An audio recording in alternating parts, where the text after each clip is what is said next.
நான் இந்த ஒரு தாவேகா கட்சியை தொடர்ந்து கேள்வி கேட்கறதுக்கான காரணம் இதுதான். சொல்லு, நீதான் தைரியமான ஆளு, சொல்லு சொல்றா. பாஸ்ட் இஸ் பாஸ்ட் அப்படின்னு சொல்லிட்டு ஒரு விஷயம் வந்து இருக்குல்ல. ஸோ அது மாதிரி ஆப்வியஸா முடிஞ்ச விஷயங்கள் எல்லாமே முடிஞ்சு போச்சு. ஸோ அப்படி எத்தனையோ அரசியல் கட்சிகள் புதுசு புதுசா வந்து வந்திருக்கலாம். ஸோ அந்த டைம்ல நம்மள மாதிரி யங்ஸ்டர்ஸ் அந்த டைமுக்கு பிறந்திருக்க வந்து மாட்டோம். ஸோ அப்படி இருக்கிற பட்சத்துல முடிஞ்சதா வந்து போச்சு. பட் இந்த காலத்துல ஒரு அரசியல் கட்சி புதுசா தொடங்கப்பட்டு உள்ள வருது அப்படின்ற பட்சத்துல அந்த அரசியல் கட்சி கரெக்டான ரூட்ல போகுது அப்படின்ற பட்சத்துல அதை வரவேற்கணும்.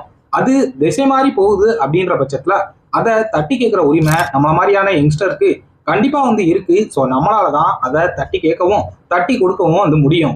ஜென்ரலாவே இங்க அரசியல்வாதிகள், மக்கள் பிரதிநிதிகள், ஸோ இவங்க எல்லாமே மக்களுக்கான ஒரு சேவகர்கள். இங்க மக்கள் தான் வந்து முதலாளிகள். அப்படி இருக்கிற பட்சத்துல தாவேகா கட்சி இந்த காலகட்டத்திலையும் ஆல்ரெடி இருக்கக்கூடிய கட்சிகள் மாதிரி நாளோட ஒன்னா அஞ்சாதான் வந்து வருதே ஒழிய ஒரு மாற்றத்தை கொண்டு வந்து வரல. அப்படின்ற பட்சத்துல எதுக்காக திமுக, அதிமுக, ஸோ இந்த மாதிரியான கட்சிகளை விட்டுட்டு மக்கள் தாவேகாக்கு எதுக்காக வந்து ஓட்டு போடணும், என்ன மாற்றம் வந்து இருக்கு அப்படின்ற ஒரு கேள்வி இங்க வந்து வருது. ஸோ அதை தாண்டி தாவேகா கட்சி உள்ள வரும்போதே ஒரு பணக்கார அரசியல், பகட்டு அரசியல், பண்ணையார அரசியல் பண்ணுது. அப்படின்ற பட்சத்துல எளிய மக்களுக்கான அரசியல் கட்சியா தாவேகா சுத்தமா வந்து இல்ல. அப்படின்ற பட்சத்துல எதுக்காக இந்த ஒரு கட்சி ஆல்ரெடி பண்ணக்கூடிய அரசியல் கட்சிகளை தான் நீங்களும் ஃபாலோ பண்றீங்க அப்படின்ற பட்சத்துல எதுக்கு நீங்க அப்படின்ற மாதிரி ஒரு கேள்வி வந்து கிரியேட் ஆகுது. ஸோ அதை வச்சுதான் ஒரு சில விஷயங்கள் கேட்க வந்து தோணுது. அதை தாண்டி இவருக்கு பின்னாடி ஒரு சில ஃபேன் பேஸ் வந்து இருக்கு அப்படின்ற பட்சத்துல அவங்களையும் நல்வழிப்படுத்த வேண்டிய ஒரு தேவை வந்து இருக்கு. ஸோ அதனாலதான்